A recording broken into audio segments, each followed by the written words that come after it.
we're looking at cultural tourism, which essentially is just a subset of what is called tourism as a whole. What is cultural tourism? It is the way people from all over the world interact with the culture, with the heritage, with the art and crafts of some other people in the name of tourism. Essentially, I would say that tourism is all about getting to interact with the culture of a new place, because you are there in the first place to explore new possibilities, to see new things, to experience the world in a new way. And so we talk about, paying visits to heritage sites. We talk about participating in art and performances, and Africa is very, very rich in art and performances. We don't have, we don't come last in these things. And of course, the culinary experiences, when some of us travel, that is one of those things we look forward to taste new dishes and delight our palate beyond what we're used to, beyond our own local flavors. All these elements constitute what we call cultural heritage. I knew you would say something about food to me now, because I mentioned.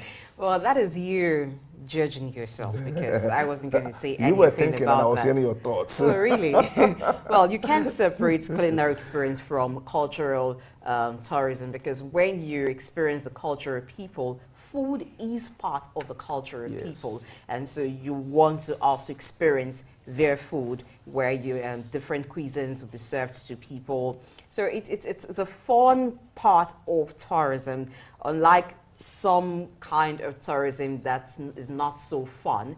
But cultural tourism is for those who are really adventurous, those who really want to learn about other people.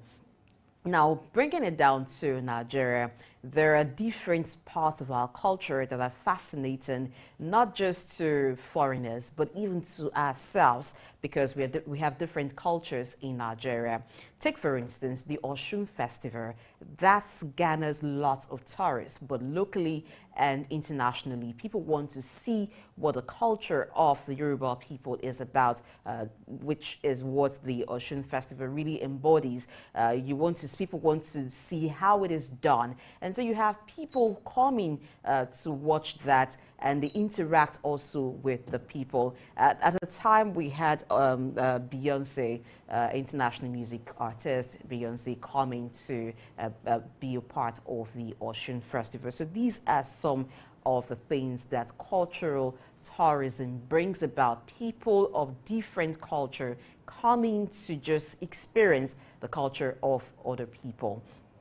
Essentially, beyond that, cultural tourism also helps to preserve, the culture of other places. One of the good things that have happened to mankind now is that we are in a free world now, where no culture is trying to dominate another culture. So, when you promote cultural tourism, you essentially preserve the culture of the locale where you are there as a tourist. And apart from that, it promotes economic growth for the residents locality, because when people come, there is a huge inflow of income, diaspora remittances, essentially, when people come from other parts of the world to your own country, all in the name of cultural tourism. And of course, there is cross-cultural understanding. A simple experiment was conducted. A group of people were put in a room, a group of native Indians were put in a room. They were asked what would they need to collect to bury their dead. They said no, because in their climb, they eat their dead. Then a group of Native Americans were put elsewhere, and someone there said, what would I have to give you to eat your dead? To them, it was abominable, meaning one man's culture is another man's abomination. But then when we have cultural tourism and we create a solid foundation for understanding, and we educate, like Coach said earlier, we educate, like Charles rather said earlier, we educate the tourists or the would-be tourists on the essence of our culture, then we are able to tolerate one another, and we don't see that one culture is actually subservient to another culture. That's just one of the benefits. Yes, there. And going back to the economic side, the economic gains of cultural tourism, it gives the opportunity for artisans, those who are in the craft, to display their wares. There are different designs, different arts that are created that ordinarily, without you having tourists coming, the artisans or the artists may not even have the opportunity to sell off some of these things. But when tourists go to different places, maybe for cultural, particularly for cultural tourism, they want to take home souvenirs, things that represent the culture that they've been to, things they could show back home or when they get home to people and say, oh, I got this from this country, I got this from this culture, this means this means that. So a lot of economic activity go on, and it's a beneficial season when artists, those craftsmen, artisans have lots of tourists come in to their area. And of course, we mustn't forget the place of, education. When I say education, cultural tourism actually broadens the mind. Like I said earlier, the world in cultural tourism. If you are in Osogbo, Osun State, at the point where they're celebrating the Osun Osogbo Festival, you see a lot of branding here and there. Companies all over the world take advantage of this because, at that point in time, Osogbo or Osun State becomes the signature of the global eyes. And because many eyes are actually feasting on Osogbo at that point in time, those who are smart in business take advantage of that and they brand the destination. And that brings a lot of income, even from the point of, viewership online or on TV. Yes, and there is cultural preservation, because when these cultures are being visited, it gives the people the sense that, oh, people like what we are, or we need to continue in this, particularly when economic gains begin to accrue. And so they preserve the culture. It is something that doesn't die out because it has made, it has brought attention to the community or the area where such culture prevails. And so that culture becomes preserved. It's passed on from one generation to another. But there are challenges with cultural tourism. Some of them is that when people begin to come into a particular area, like Ayo just talked about, there are certain places that are sacred. There are certain places that tourists cannot just get into or enter like that. But that sometimes people do not do what is expected. They only do what is inspected. And there where no form of inspection is provided, maybe through a tour guide or something, some people violate some of those places, and it becomes a problem looking at the sacredness of those places. The people of that area may feel like such places have been desecrated because people who were not permitted had entrance or access to that area. We'll talk more about this after this break. Don't go anywhere. We're talking about cultural tourism. Stay tuned.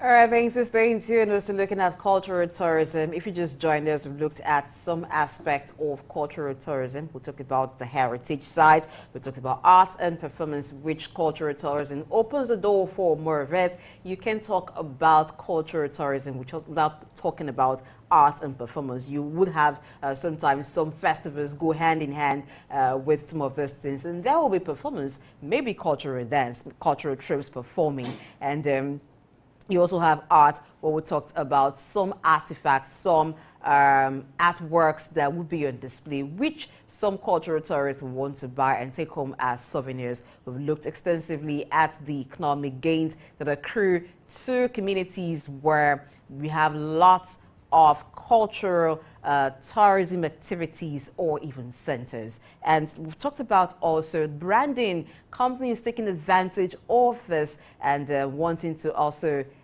expose their brand, sponsor cultural activities in certain communities. And now we're talking about challenges of cultural tourism. One of the challenges is actually what we call cultural modification, where tradition becomes commoditized in the real sense of it. Before now, maybe a lot of people did not really know the economic value of, you know, some of these tourist centers. But then, having encountered how it is done elsewhere in the world, nations all over the world are intentionally bringing a lot of attention to their cultural heritage, which is not bad in itself.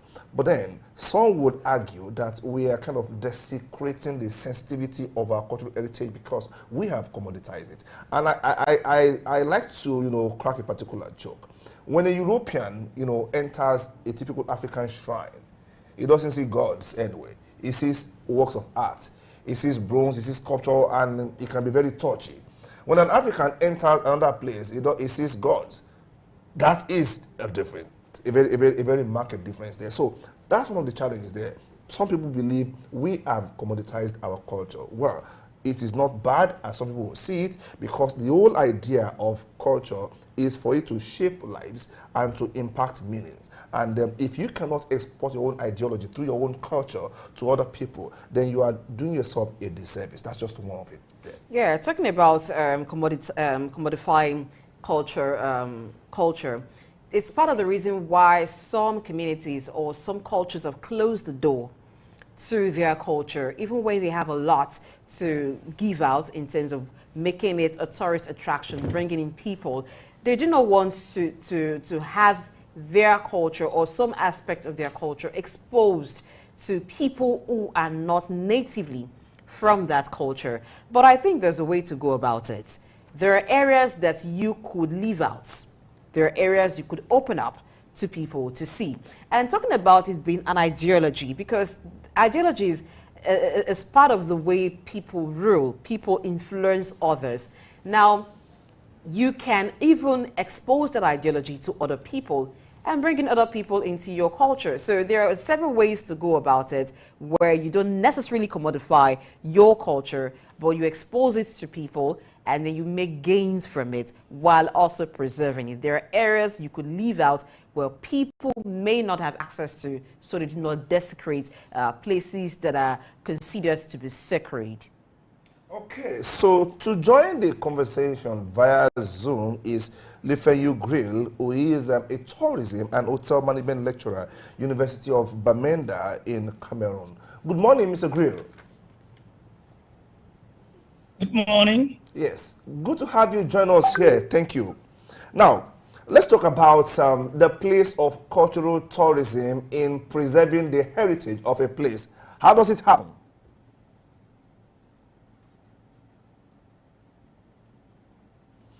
Did you hear me?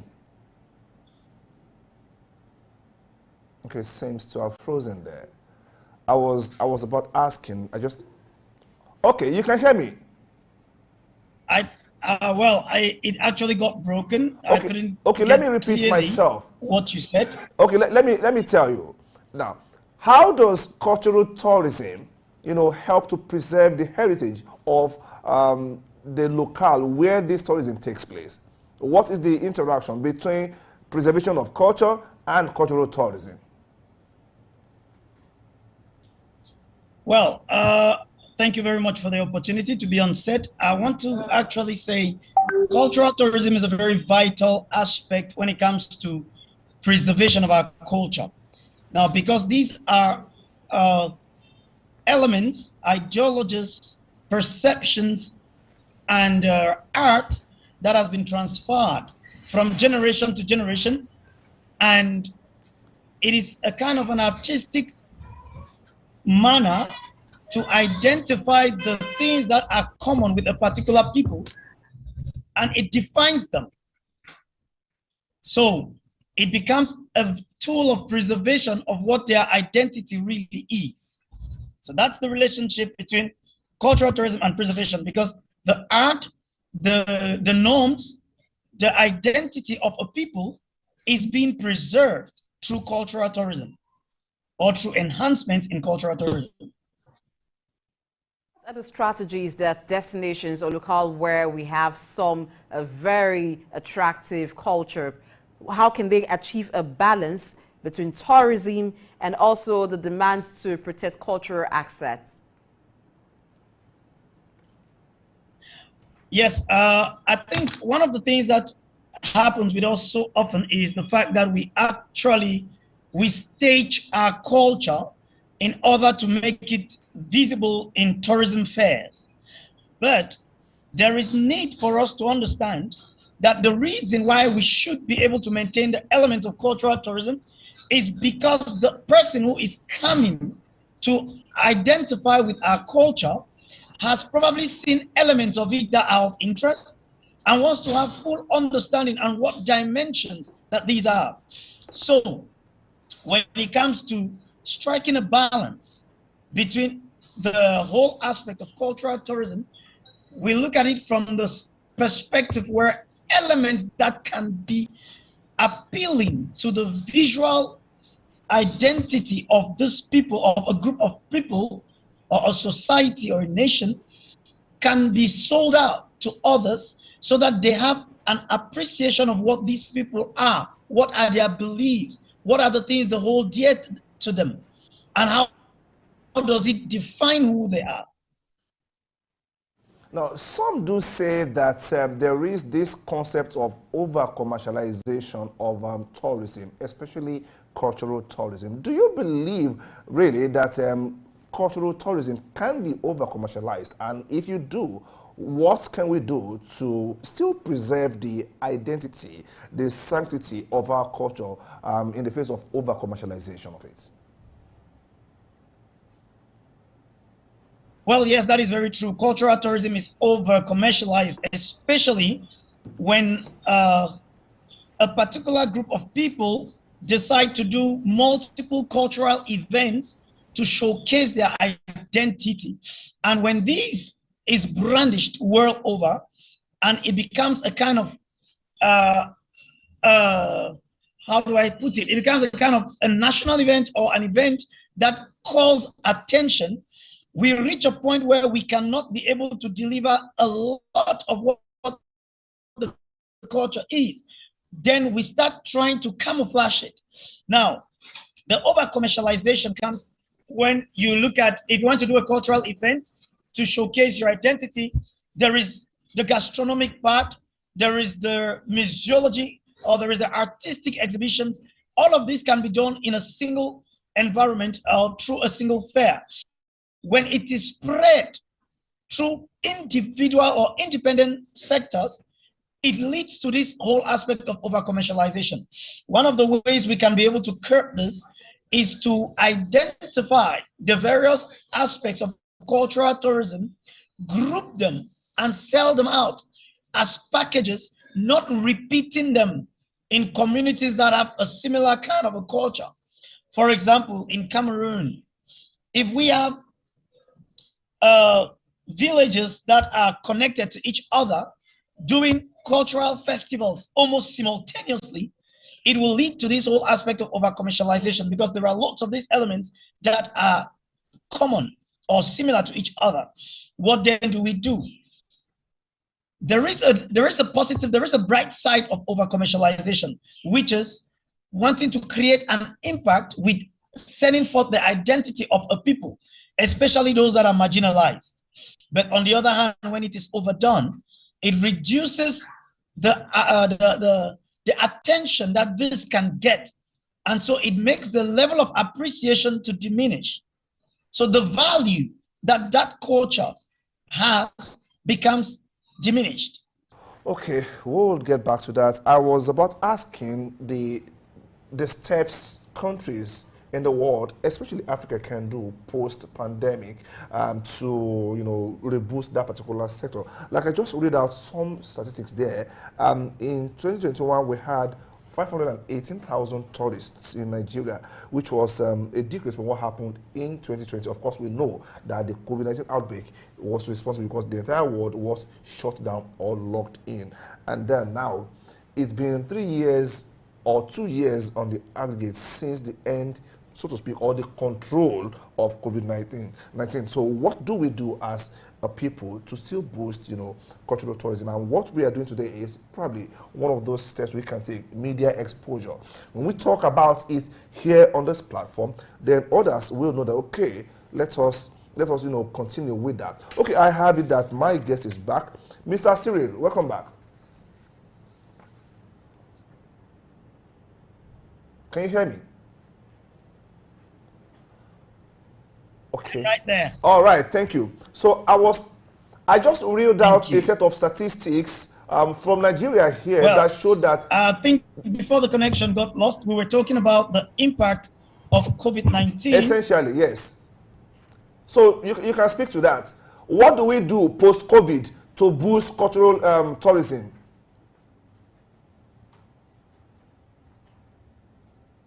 Yes, I think COVID-19 played a very, very measured role negatively on the whole aspect of cultural tourism, because a lot of events were cancelled as a result of the barrier measures of COVID-19.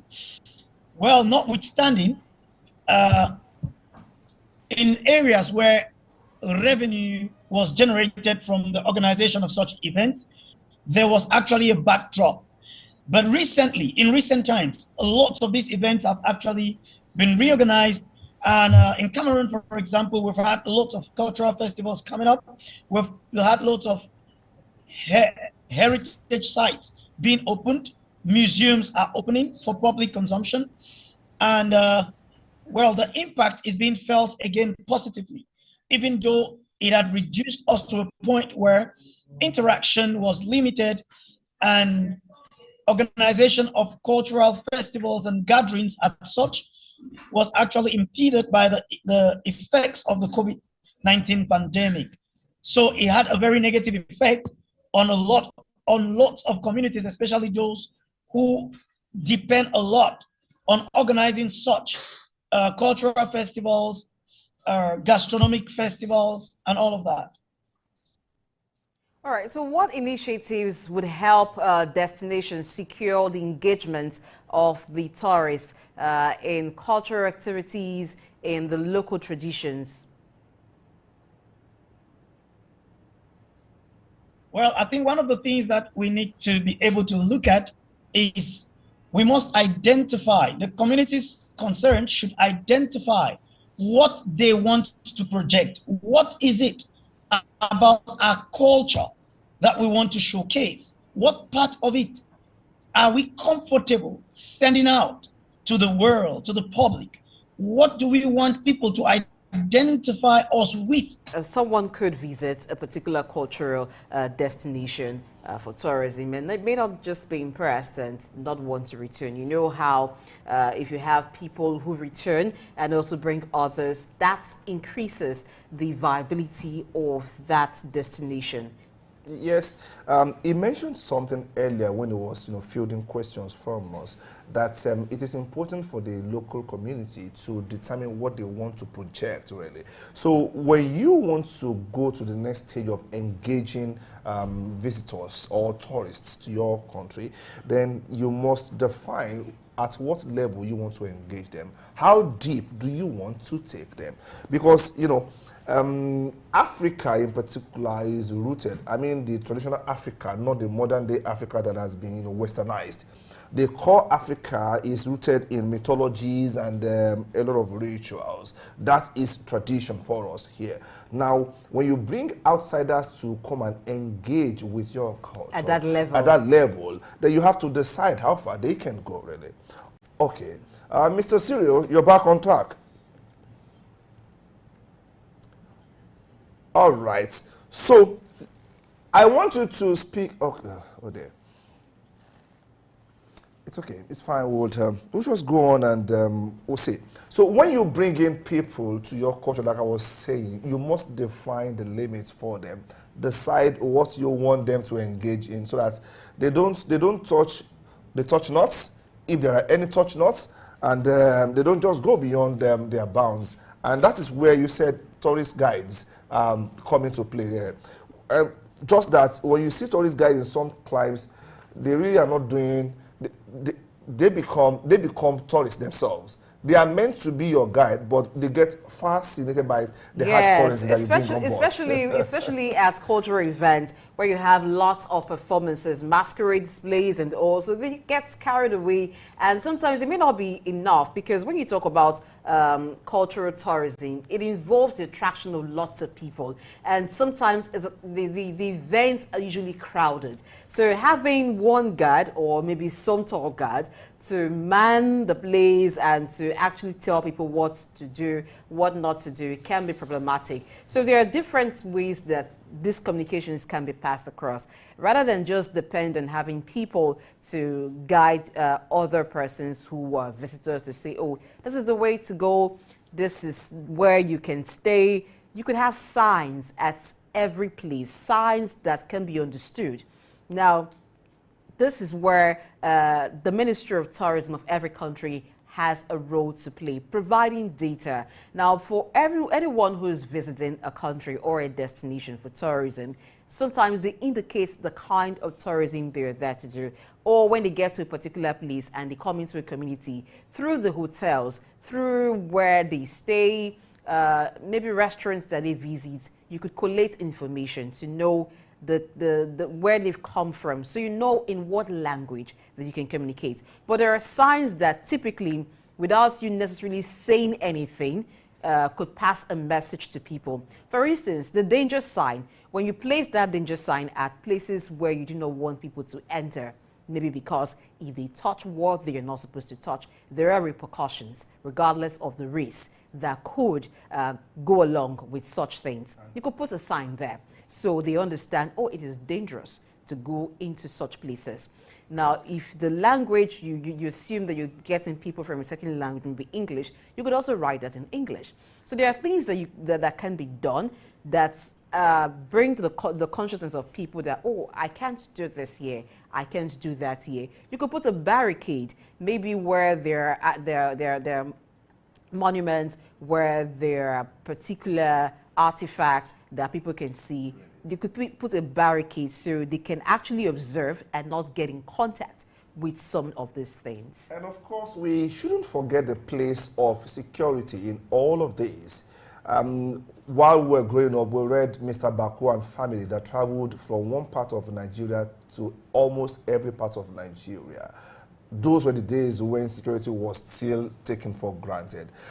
I am not very sure if Baku and family make the journey now, they'll go very far beyond the Middle Belt before something happens somewhere. So we have to ensure that we secure our people. We provide that environment, okay, and we provide the enabling environment. And security is top-notch. People will not come to you if they don't feel secure. Yeah.